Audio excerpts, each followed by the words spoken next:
Hi, everyone, and welcome to the Masters with Harshith podcast. Today, we have with us Rahul. Hi, Rahul. Hey, Harshith. How you doing? I'm good, thank you. So, Rahul is my senior from NIT Warangal. He worked in India for a couple of years, and then he moved to Northeastern University for his master's, and now currently he's working at Google. So, once again, Rahul, thank you so much for your time, and we look forward to your insights in this particular episode. Thanks, Harshith, for the introduction. Yeah. Super great initiative, by the way, from you for doing this. Thank And you. yeah, I hope to give out as much information as I can. And I hope you guys find it useful. For sure, for sure. So, Rahul, why don't you start off by a bit of your background? So, what did you do before you applied for your master's? Before I applied for master's, well, I did my undergrad in computer science from NIT Warangal. Uh, Post graduation from undergrad, I worked at Oracle Financial Services in Bangalore for a year. Honestly, that wasn't my plan. My plan was to do a master's immediately, but unfortunately, like at that point, I didn't get any of the good elements I wanted. So yeah, I moved on to job for a while, and then after 1 year, I decided to do computer science at Northeastern University. Got it, got it. So now this is an interesting conversation. So I did not know about this, so we can definitely address this too. So, Hmm. what made you first of all go for master's? So you said that you wanted to probably go right after your after your undergrad, Mhm. right? So was there any particular reason you wanted to do that? Well, master's was something I really wanted to do even before undergrad.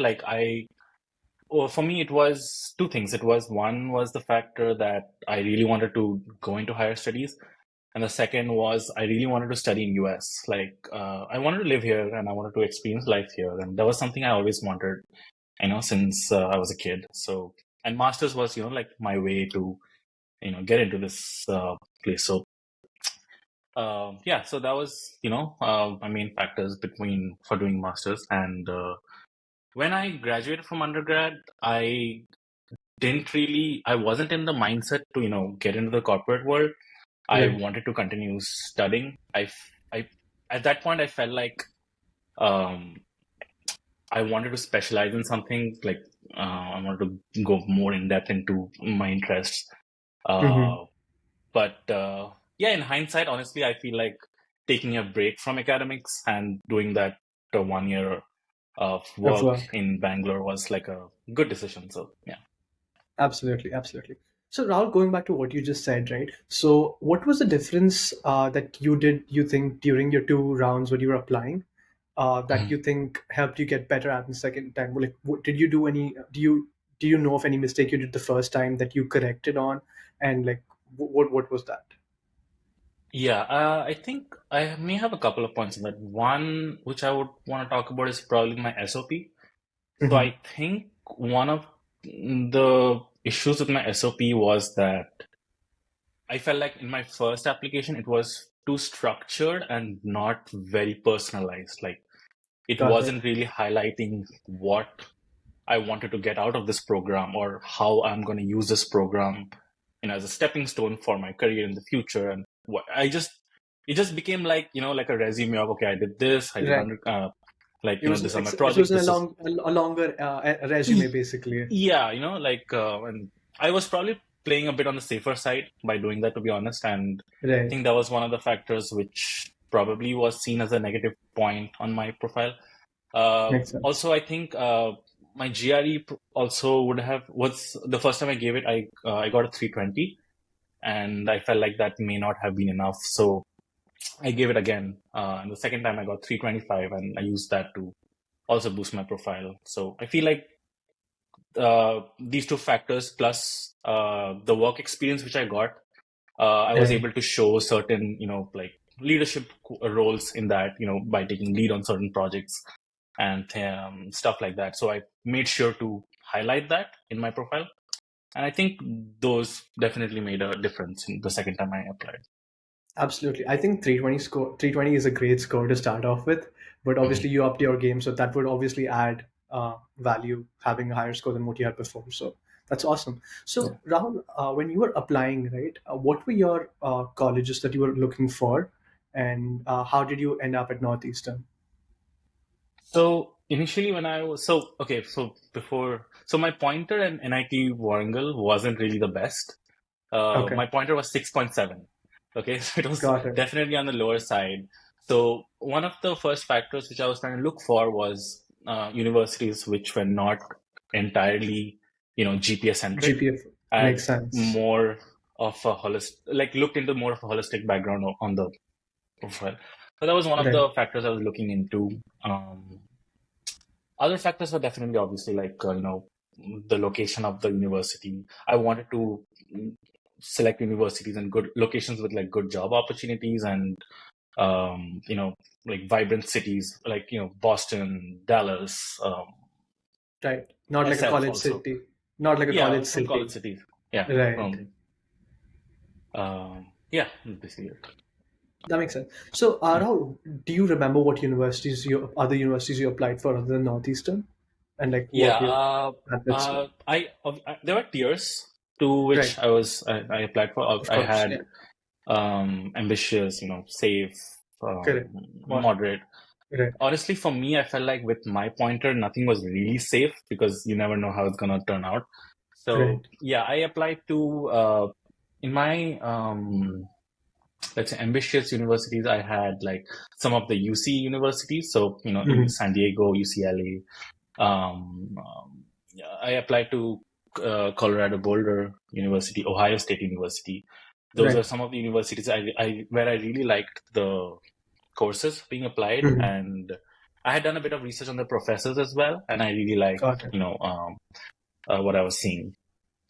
Coming to the moderate universities, I think that was I had applied to, apart from Northeastern, I had applied to ASU.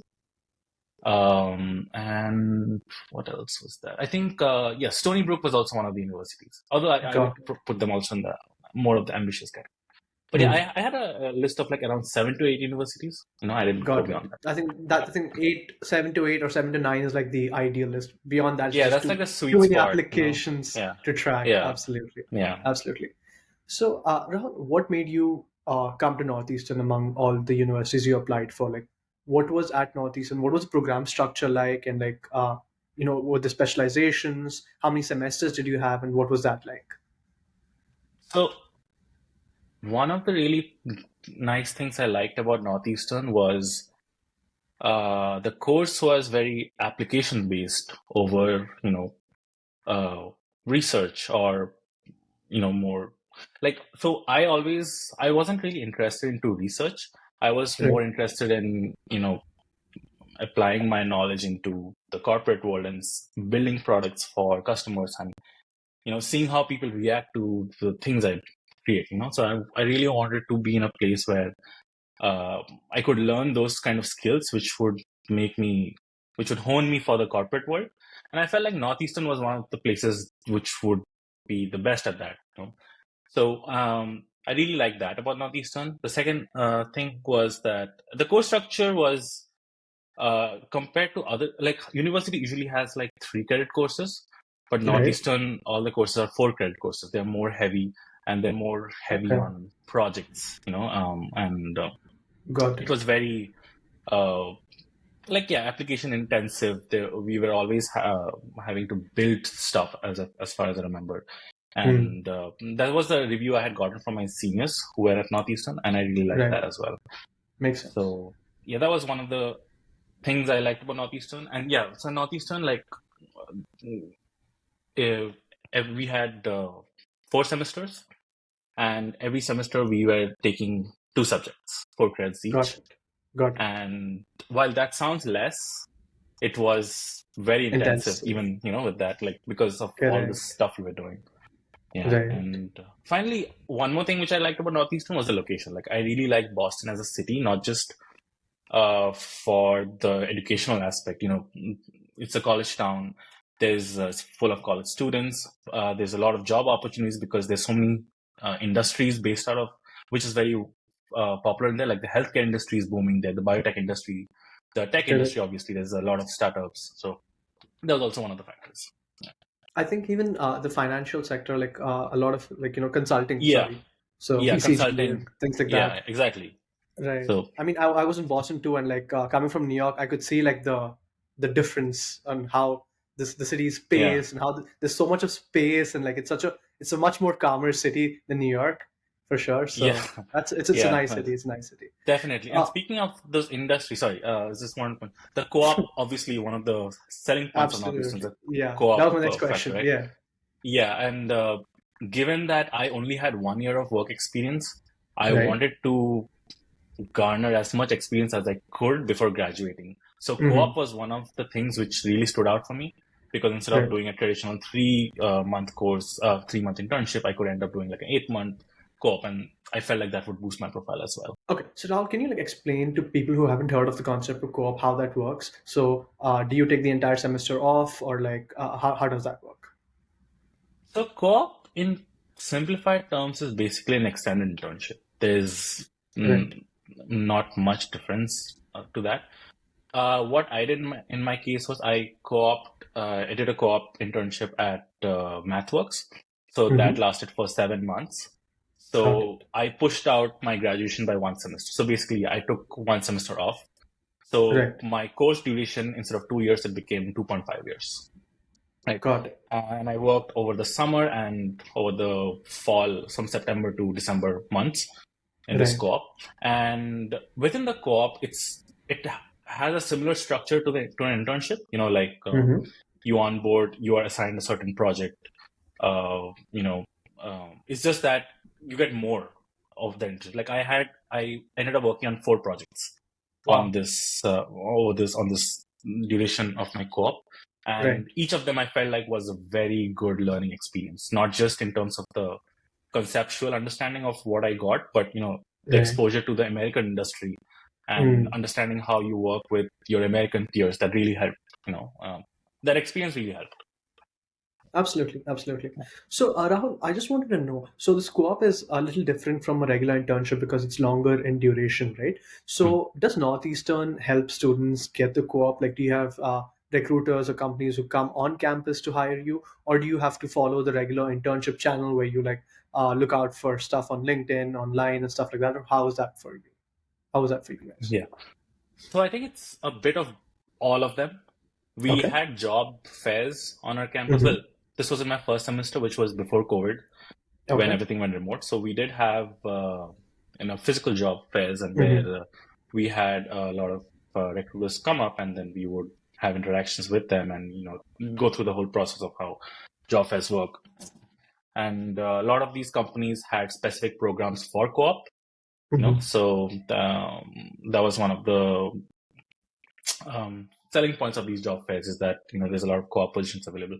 But secondly was that Northeastern, what I feel is that Northeastern has a more streamlined process for students to get co-op. We have an internal Okay. job portal, and within that, Nice. I feel like there's a lot more co-op applications available for students, and I think the whole process of applying to getting a reply and setting up an interview is very much streamlined. In this whole process, so I feel like that really makes things easy in terms of getting a co-op. Got it. Right. So yeah, Northeastern definitely pushes the co-op factor and definitely helps students try to attain that as much as possible.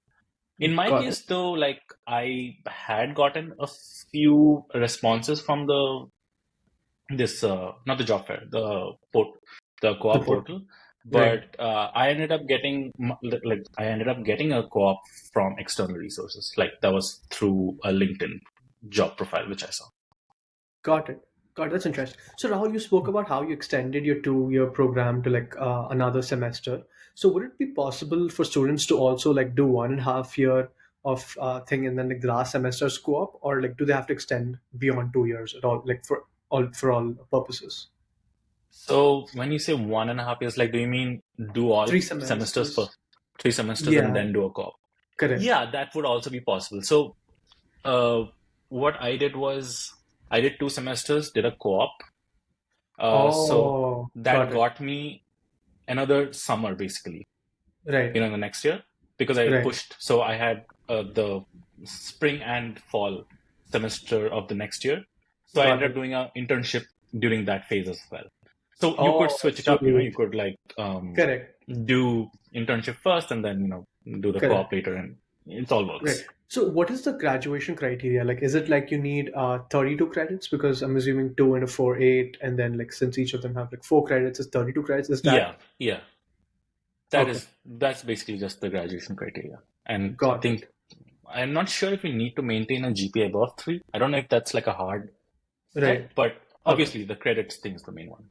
Got it. So also, is there a rule that is there an option to do like three, three, two, and like have the last semester you can like graduate early or like maybe take the last semester completely for co-op or Yes, sorry, yeah, you could do that, but it's not super hectic. recommended at all. Absolutely, Yeah. absolutely. They tell us this right from the or like orientation, even before orientation.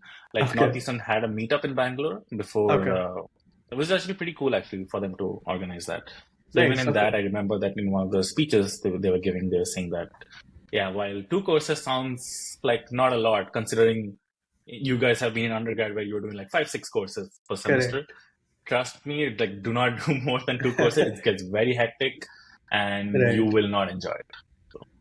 So while it makes is sense. possible, I don't know any of my peers who had done it. So yeah. Right, absolutely. That's I think that sounds fair because that's the review I've Mm. heard from everyone I've spoken to as well. So if Yeah. you're listening to this, do not underestimate that there are just 2 courses. They are very very heavy. Yeah, So, it's very Rahul, heavy. what kind of courses did you pick up at Northeastern?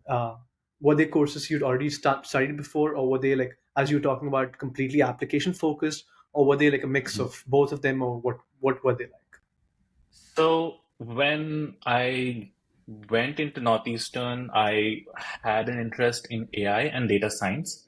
So Mm-hmm. that was my initial focus. So when I first took courses, I remember taking a course in AI, foundations of AI, and along with some of the core courses which we had to take.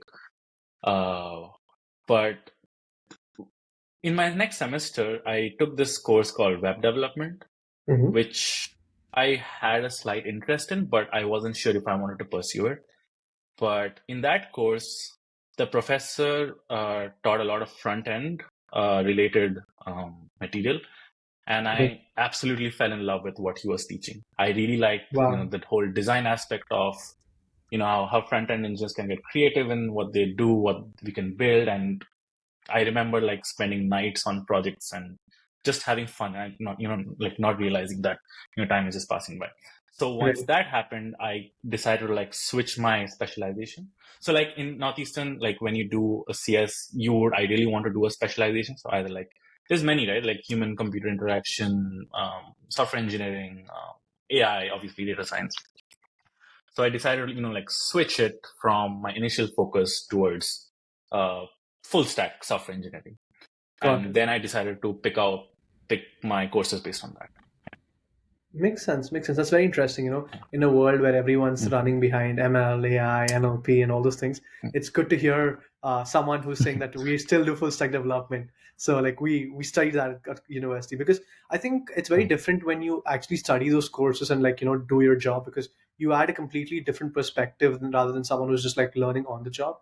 So, I think people who are interested should really pursue that too as an option. Exactly, yeah. And like, just when you come in masters, you get exposed to all these professors teaching all these cool things. And I think feel like there's always a scope of finding something more interesting than what you initially thought of. And I think it's completely fair to like, decide if you want to switch up later and all. Just follow your follow your passion. So Absolutely, absolutely. So, Rahul, what was the cohort size at Northeastern yeah. like, and like what were their backgrounds like? Were they all without experience? Were they all with experience? And what was Oh, that like? that's a good question, actually. I think my cohort size was around 120 students, if Okay, I'm not wrong. that's a very good Yeah. size. That's like a small size actually. Oh, is it? I thought usually it's like smaller, like in 2 digits. But okay. Yeah. Um, yeah, I think it was around 120, if I'm not wrong. And Hmm. the background of most of the people, right? So one of the things I noticed was that I was usually the youngest person in all my friend groups or like my project Yeah. partners or things like that. Right. And everyone had at least 2 to 3 years of experience. Makes sense. And I think yeah, so most of the people I met were at least 2, 3 years older than me, and most of them are coming from like a heavy corporate background. I Right. had I had roommates who had like 5 to 6 years of experience, Wow. and yeah, so yeah, that was the general trend of the people I was seeing. Not a lot Mhm. of research focused people. Right. Everyone, I think, yeah. So Northeastern also has like a thesis option, Hmm. but there were hardly people doing that. And none of my friends or none of the people I'm aware of took that Right. option. Everyone wanted the the application, the corporate uh, style learning. So yeah, I Absolutely. think yeah, that was I the think background. that's very interesting. You brought that up, because a lot of Mm. students are not interested in research, but they Mm. want to do their masters because they want to move to the US and they want to Yeah. gain exposure here. So I think this is a program they can definitely consider in that case. So now, how much did your program cost at Northeastern? Like, was it semester wise, like, or was it credit wise, and like, what was the whole tuition fee like? Uh, I remember, so the cost was definitely credit wise. Okay, It was per credit core, and yeah, I remember because we used to receive emails for the payments, and I remember hmm, my I-20 amount being something. I think it was around 50K, if I'm not wrong. Like that was the 50 to 55K for like 2 semesters. got it. But obviously, I-20 is pretty bloated, right? You have Right, not absolutely. just your tuition fees, you have a bloated amount of your Right, living costs and all that. correct. So, yeah, my net cost was probably much lesser than that. But yeah, I don't Right. have an exact amount. Fair enough. Fair enough. I think people who are interested in the course can look up the Mm, university website. yeah. So, what was it like at Northeastern for you, like Rahul? Did you find something very interesting at Northeastern, something that you did not, like know of before, or was there something that you wish you knew before? What was your experience at Northeastern like? Oh, well, academically wise, yeah, like I said about the web development thing, like that was honestly, I didn't see that coming. But when I first took that course, and a full credit to the professor as well, I Right. really enjoyed his teaching style and the way, he brought on these new concepts without, overloading us, but in Right. actually uh, creating an interest within the students and making us do all these projects in all these new technologies. I felt like that was really cool, and that was something I got very interested into when I came into Northeastern. So Makes academically, I really felt like Northeastern made a like difference. difference for me, Right. and also I think the campus life is a lot of fun. Like if you guys consider Northeastern, do consider that like Northeastern is a college town. There's a lot of events happening always. The campus is very lively. It's Hmm. small, so you'll always have like a lot of people around, and it's in the middle. It's in the heart of Boston, literally. So there's Right. always a lot of events happening, and you'll have a good time. Absolutely. Absolutely. So Rahul, so when I spoke with a couple of students who were in the previous episodes, they were talking about how a lot of them are covering the costs through TA ships, through RE ships, Mhm. through graduate research assistantships, and like things like that. So how does that work at NEU? Do students get TA ship? How much do they pay? Like, does it cover the entire tuition, or do you get paid a certain amount, or what is that like? Yeah, so I did a tiership in Northeastern. Hmm. So for MSCS students especially, we all noticed that it's okay. The number of TA positions available for MSCS students were a lot higher than any other um, courses at Northeastern. So it's Got it. easier to get a TA. I Interesting. had Okay. done TAs 4 times for 4 different subjects Wow. Okay. over my course. They pay you a stipend. Okay. It's higher than minimum. It's actually pretty decent, I would say, for at least covering your living costs and some surplus for you to just live life. Right. But yeah, it doesn't cover your tuition fees, I wouldn't say. I'm not sure about how RAs work exactly, but I Right. would say like the stipend I know as far as like still the same Got it. as TAs. Makes And sense. TAs are also not very heavy. Like in the TA work which we did was mostly, like assisting the professor, like just holding office hours, Right. correcting papers, and solving questions, resolve, yeah, things like that. So yeah. Absolutely, that makes sense. So Rahul, now that you come to think about it, right? Did you do something differently when you're at NIT Warangal or at Oracle that helped you like get into your master's program? Maybe you did stuff, because you knew you wanted to get in, or like things that fell into place. Was there something that you can think of that helped you during the whole process? Okay, something that helped. Um, at Northeastern, sorry, at NIT Warangal, honestly, I was just kind of figuring out myself. I knew I wanted to be in tech, but I just Hmm. didn't know what exactly I wanted to do in tech. Got it. So in Warangal, I was just taking each subject as a new thing to try out on and see if I Hmm. like it or not, you know. And over the period of 4 years, well, first year doesn't we do general subjects, but the next three Right. years, I did like a few subjects. I hated a few subjects. I was indifferent to a few subjects, but Right. uh, yeah, a few things which stood out for me was, like back then I really wanted to do AI and ML, Hmm. and those are the things. So I tried to, have projects which were more on that, so that I could. Hmm. Always knew that I wanted to do a master's, so I knew that Right. even if like I need something to balance out my pointer. So Hmm. projects would be one of the ways to do that if Right. show an interest in the topics you like and do projects in In those those areas, areas. that Right. definitely showcase interest. So that was Correct. one of the things I tried to do in Warangal, just Hmm. to have projects and highlight them. And in my job, what I tried to basically do was highlight some behavioral, I don't know if you call them behavioral, like behavioral skills, like Right. leadership or like taking Hmm. initiative and things like that, right? Right. So in that 1 year which I worked, I tried to, get as much work as I could so that I Makes could sense. get exposed to all these different technologies. So I was working in Oracle, right? Hmm. So, I had a good exposure to like backend infrastructure, and that I think really helped me, get an understanding of like how big tech companies have their uh, um, infrastructure set, and I was trying to, request some certain projects and take lead on Right. projects so that I could also have them show up on my profile. So yeah, I guess Absolutely. all these things overall may have helped, in Right. boosting up my profile.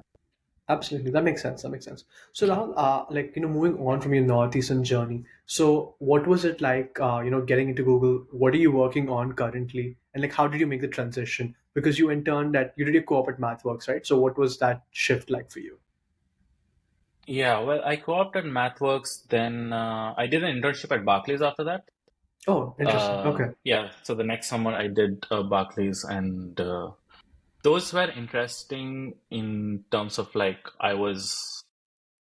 um, I was being assigned a project and I was doing the project. But Right. I think one of the cool things about joining Google was that right from the start, once your orientation period ends, right from the start, I was asked for my, like opinions on what I wanted to do and, Mhm. what would be like a good fit. And I was asked to take ownership of whatever I did, like right from the start. And I thought that was like it was overwhelming at first, but I also felt like that Okay. was a pretty cool way, if you want to grow up the ranks and um, actually get used to this corporate world. So I think that was one of the pretty cool things I liked about Google.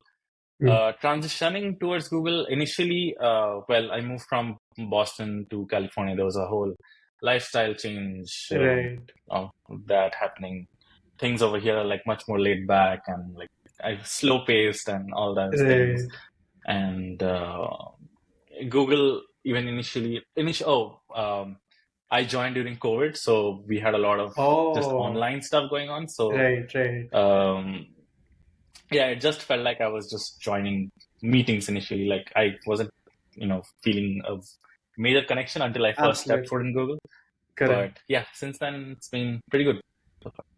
That's nice. That's nice. So now can you talk about like the projects you worked on at Google and like what you found super interesting and stuff like that maybe?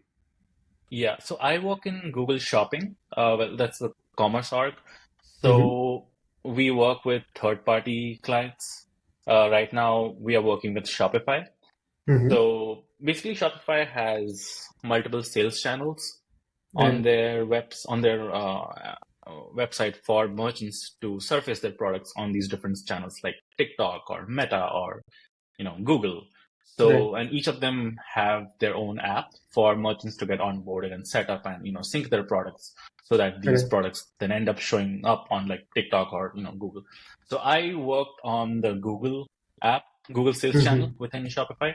So we built the app pretty much from scratch, Wow. and that was my main project, which lasted for like a year and a couple months. And Nice. yeah, so that was a pretty interesting project because I got to build on an app as a front end developer, and I this app is now used by about uh, 1.5 million Wow. merchants, and by merchants I mean like like common brands which you see around, Right. Absolutely. um, yeah, and the app is pretty good. Like it brings around like 16 billion revenue per year. Wow.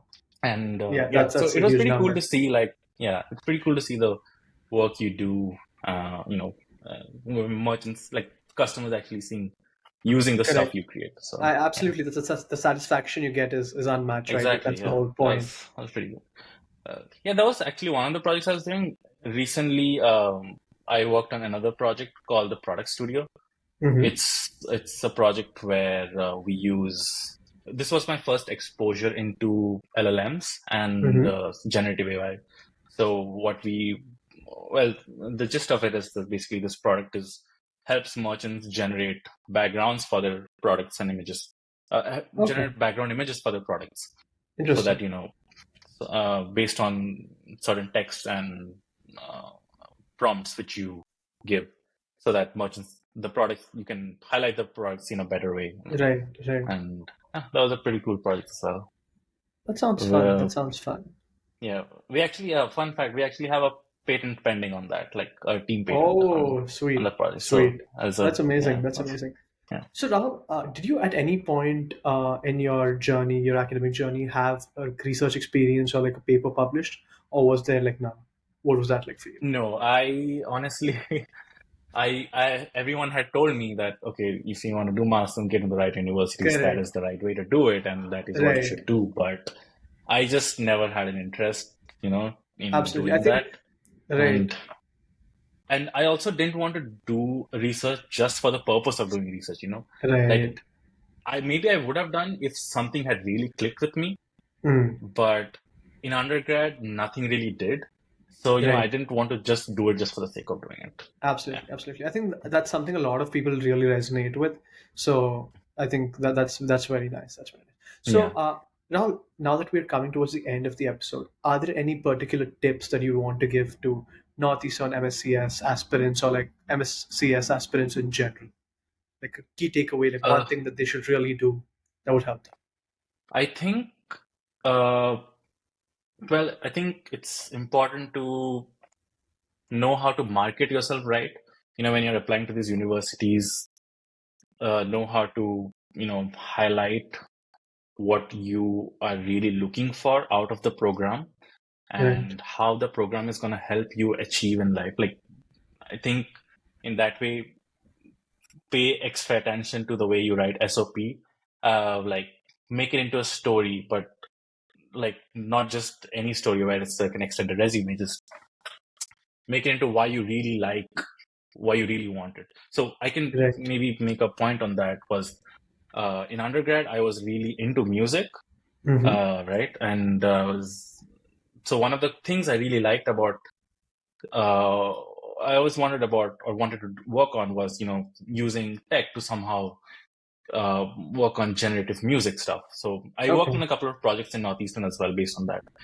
Interesting. So that was something I highlighted in my SOP that, okay, I always think about this and, I wonder Right. how what would happen if, this did that. And this is how your courses would help me achieve that. And, just try to personalize it You've got to connect with the university. I think yeah, that's what's most important. Like, and the thing is, yeah, everyone's got the same background, but there's always this one or two things that you are different from like everyone else, right? And like exactly, you should exactly, you should sell that point. Like you just spoke about exactly. how there was music for you. I'm sure everyone has like sports, or you have like some hobby you have, or like reading or whatever, and you need to connect that with your story and like what you want to achieve in life and through your masters. Exactly. So Yeah. Because you need that selling point, because if you think about it from the admissions point of view, they are going through a lot of these SOPs at one correct, go, right?